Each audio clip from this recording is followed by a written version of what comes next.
Chers internautateurs et internautatrices, bienvenue dans cette Trick TV, somme toute extrêmement intéressante, car je tiens là dans les mains un jeu qui n'est ni plus ni moins que l'adaptation d'un de mes jeux préférés du monde, de l'univers que j'ai, c'est-à-dire Cardinal & Cunning, qui est venu à un moment donné sous la forme de China et qui revient a priori modifié sous la forme de Han. C'est un jeu signé Michael Schacht, c'est édité pour les 25 ans de Abacus Spiele, et celui qui n'est pas un Han qui vient nous en parler, c'est monsieur Patrick Doya. Comment ça va bien, monsieur Patrick Doya?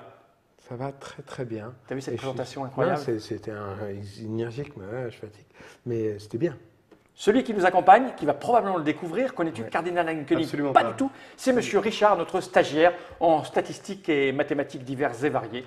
On lui a donné des chiffres à additionner, il nous sort des pourcentages, c'est absolument incroyable. Eh bien écoute, tu vas découvrir, j'espère, une petite merveille. En tout cas, moi, j'ai beaucoup d'affection pour Cardinal & Cunning, qui est un jeu à l'officine avec mes camarades du vendredi soir qu'on pratique dès qu'on se dit qu'on est un peu fatigué, qu'il est 3 h du matin et qu'on veut finir sur un truc rapide, intéressant, facile, mais quand même qui fait appel à l'intelligence pure. On sort un Cardinal & Cunning. Est-ce que ce Han va le remplacer? On va voir ça tout de suite. Alors déjà, c'est un jeu à partir de 10 ans, ça explique que les règles sont facile, simple, limpide. C'est déjà à l'époque du Familial Plus. 2000 ans, on a vu 2001, à peu près l'extérieur sur la première édition. De 2 à 5 joueurs, 45 minutes. Voilà, tout est dit quoi. Cette petite boîte, j'en ai pas besoin. Alors elle est explosée parce que c'est Patrick qui l'a ramené d'Oya. Et Oya, elle est jouée. Elle est jouée, c'est ça l'idée.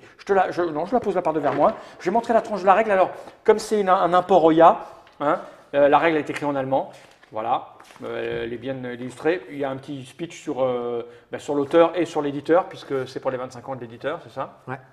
Et ça, c'est la traduction Oya. Donc, Ça fait 3 pages. 3 pages, voilà, recto verso. Moi, je sais pas que j'ai ça entre les mains, ça me rappelle mes débuts dans le jeu de société. Quand on doit beaucoup à Patrick Doya, qui est tous les jeux auxquels on jouait nous, il y avait ça à l'intérieur. Ah, je t'assure.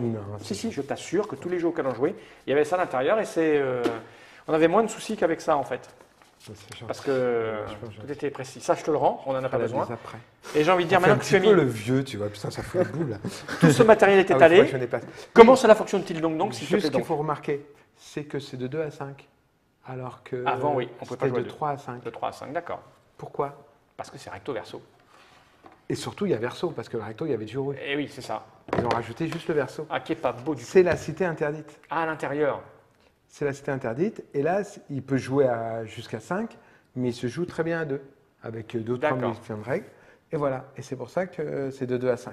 D'accord, et donc nous on va jouer pour sur ceux qui connaissent Cardinal & Cunning, qu'est-ce qui a été rajouté? China surtout. Il y a des palais qui sont à la frontière entre deux États, deux pays. Tu ne le bouges pas parce que tu vas embêter Nod quand tu le bouges, tu vois, il faut qu'il reste… Et là-bas, il y a des ports. Là. Vous voyez, ici. Avec des ancres. Mets pas ton bras non plus, parce que ça va gêner Nod quand tu vas… C'est pénible de faire des Trick TV, Bon, surtout quand on en a fait plein, on se vautre. Donc les ports, c'est ça, et les villes, c'est ça. Moi, je n'ai jamais joué à China, j'ai refusé. C'est dommage, parce que le plateau est mieux. Peut-être, mais parce moi, je suis très attaché à Cardinal. Comme il y avait beaucoup de… C'est un jeu qui joue avec les liaisons. Oui. Comme la Chine, c'est rectangulaire, c'est vachement adapté. Là, c'est pour marquer nos points. Nous avons chacun des palais et des émissaires. D'accord. On se met à 0. Et il y a 3 émissaires qui vont servir à compter les points. Comment ça va se passer? On va passer peu à peu nos palais sur les emplacements, sur les villes des différentes régions. Il y a tu vois, il y a des chemins. Là, c'est des endroits où on va poser nos petits pistolets. Voilà. Et quand tous les emplacements d'une région sont occupés, d'accord, par exemple…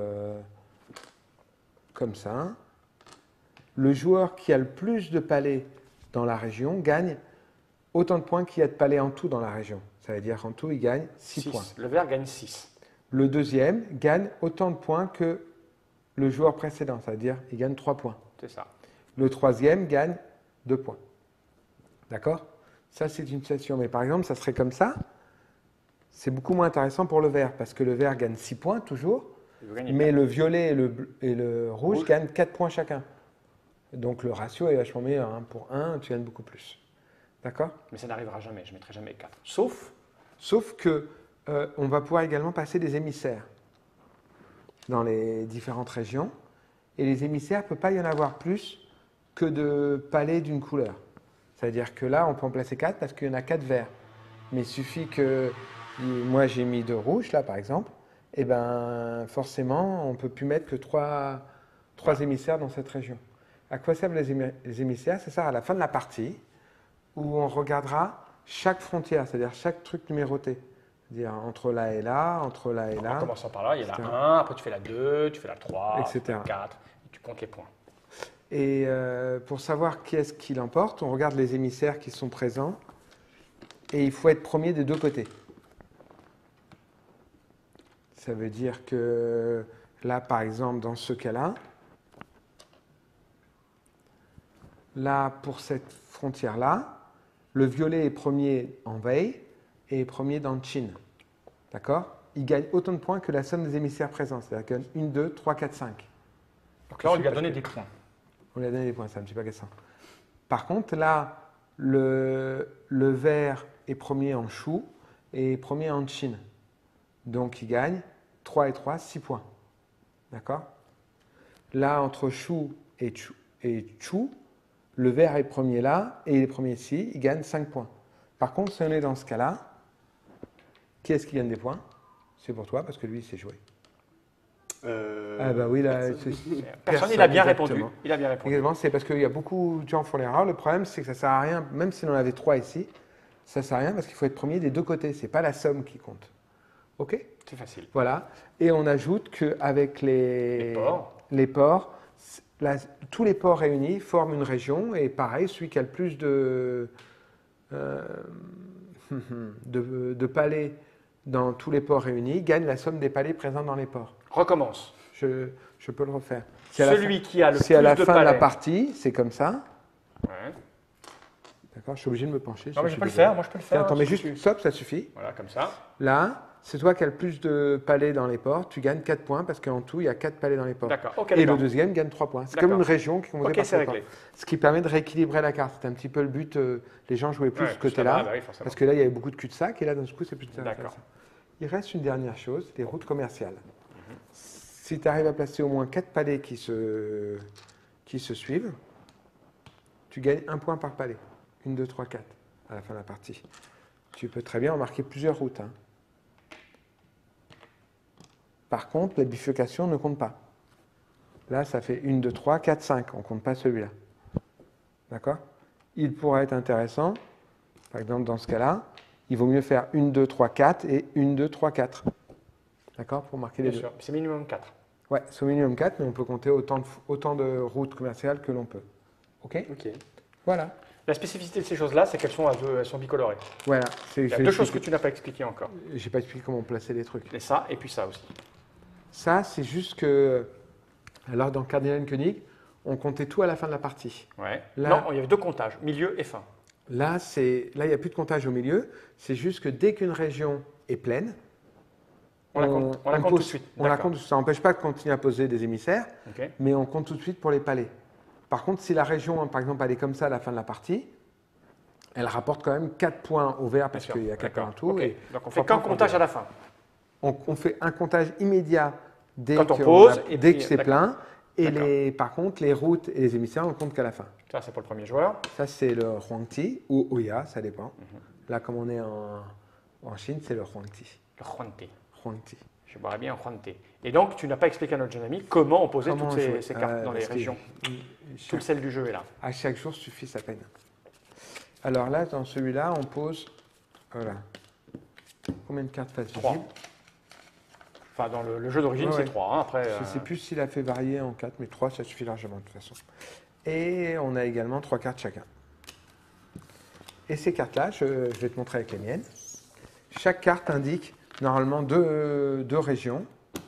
Tu vois, Shu et Wei, ou Han et Yen. Yan, Yen, Yen, Yen, Yen, Yen, Yen. Sauf Chu, qui indique Chu. Ça veut dire que Chou. ça veut dire qu'avec cette carte-là, tu peux poser un de tes marqueurs, un de tes trucs, pions, je ne sais pas comment dire, dans une de ces deux régions. Les beaux. Comment? C'est les beaux. Les beaux. Les pions, c'est les beaux. C'est les palais. Oui, mais ça peut être aussi des émissaires. C'est ça. Donc, c'est tous les pions. Et Donc, tu ne peux poser. Tu joues, à ton tour, tu vas jouer une carte et tu poses ou là ou là. Ok. pas Voilà. seulement. Mais pas seulement. Oui, oui, on va y venir. Non, mais comme je te voyais prendre des cartes, je continuais à Non, parce que meubler. j'avais besoin de dire Oui, bien que sûr. deux cartes identiques servent de joker. Ok. Pour Elle poser te n'importe permet, par exemple, avec ça, tu peux te poser une carte en Chine, un truc en Chine. Voilà. D'accord? En tout, pendant ton tour, tu peux utiliser les 3 cartes, mais toujours pour te poser que dans une seule région et au maximum 2 pions. Ok. Donc, si tu joues ces 3 cartes-là, tu peux très bien poser ça ici et un deuxième. Attends, Ici, pardon. ou un émissaire, Et enfin, peu un importe. deuxième. Ici, là, c'est n'importe quoi les émissaires, parce qu'il n'y a pas assez de paliers. Ouais, ouais, enfin. Mais tu peux poser au maximum 3 cartes pour poser 2 pions dans une région. D'accord? Il y a une exception. Le premier joueur qui vient dans une région n'a le droit de poser qu'un palais et c'est tout. Ça s'appelle ouvrir. Il faut que ce soit ouvert pour commencer à construire. Et quand tu ouvres, bah, tu poses qu'un truc. Il y a beaucoup joué. Ah bah, j'en ai fait des dizaines et des dizaines. Ça va? C'est tout dit là? Ouais, à peu près. Mais tu n'as pas dit comment on refaisait sa main. Donc une fois que tu as joué tes cartes, Tu repioches. tu vas repiocher. Et donc tu repioches. Tu vas repiocher pour recompléter ta main à 3 cartes. Si tu n'as joué qu'une carte, tu vas piocher qu'une carte. 2 cartes, tu vas piocher une carte. Et 3 cartes, 3 cartes. Et tu as le choix entre les cartes qui sont face visible ou la première de la pioche qui est face cachée. Sachant que quand tu prends, à moins qu'il ait tout changé, hein, parce que moi j'ai pas eu la règle, quand tu prends une carte, eh ben, tu en retournes une. Ah non, moi c'est à la fin. Ah ben, nous c'était dans le Immédiatement. Cardinal Uncanning, on a tout joué qu'on retournait, c'était de l'intelligence, de réflexion, de savoir ce qu'allait venir. Mais après je sais pas s'il a changé entre China et... C'était à la parce que fin. moi j'avais un très très très vieux jeu du début. Avec ma règle. Après, Ah bah, voilà. Alors, donc avec la règle de Patrick, tu choisis et puis après tu te débrouilles. Ben, Quand nous on faisait quand tomber, c'est ce qui trompé, permet de la souplesse, hein, parce que tu es moins... Je vérifierai là, Ok. pendant ton c'est tour, moins je- hasardeux en fait Je quand tu... vérifierai, mais je crois On peut bien que panacher. Oui, tu Ah ouais, panaches, tu- bien sûr. Bien C'est sûr. pour ça que c'est très bien de faire ça, tu retournes et ça t'évite d'être coincé parce que c'est un jeu où tu gueules beaucoup. On joue tout de suite? Non, on va peut-être faire un générique de partie Ouais, parce que d'accord. une partie c'est un peu plus long que l'expérience, ça va être trop long je pense. D'accord. Donc on a vu les tenants et les aboutissants, comme ça permettra de vérifier comment on refait sa pioche. Ça va vite, Donc on a vu que c'était Anne, il y a quasiment, à part la carte et le comptage, il n'y a quasiment aucune différence avec Cardinal Uncanning. Hein. Mais le position de la carte, c'est important dans le jeu, tu vas voir. Donc c'est Anne de Michael Schacht, Non, j'avais rien. l'incroyable C'est bien, machin. on complète que quand on a fini sa main. Quand on a fini sa main, d'accord. Donc c'est chez Abacus, combien ça coûte ça? Tu sais pas. Hein. 30 ou un tout petit peu moins. Autour de 30 €. Ce qu'on va faire, c'est qu'on va jouer comme ça, vous allez vous rendre compte de comment c'est fluide, comment c'est facile et vraiment agréable comme petit. Enfin maintenant, il faut que je me fasse cette histoire de comptage parce que moi je suis habitué à jouer à la version première où tu as 2 comptages, un au milieu et un à la fin, parce que quand tu as fini la pioche, tu Ouais, j'ai recommences. oublié de dire un truc très important, oui. Quand la pioche est épuisée, on la remélange pour faire une deuxième pioche. Quand la pioche est épuisée pour la deuxième fois, la partie s'arrête. Voilà. Donc, dans la version de base, au tout début, à la fin de la première pioche, on comptait. Et effectivement, quand tu comptes de cette manière 2 fois, tu joues pas du tout de la même manière, parce que tu as un objectif en première et qui n'est pas tout à fait le même en deuxième. Tu changes un peu ce que tu as à faire. C'est Anne, Michael Schacht, on l'a dit, 10 ans, 2-5 joueurs, 45 minutes. On se retrouve dans une petite vidéo suivante, juste pour faire une petite partie avec ces gens de bonne compagnie. Jenny Reich.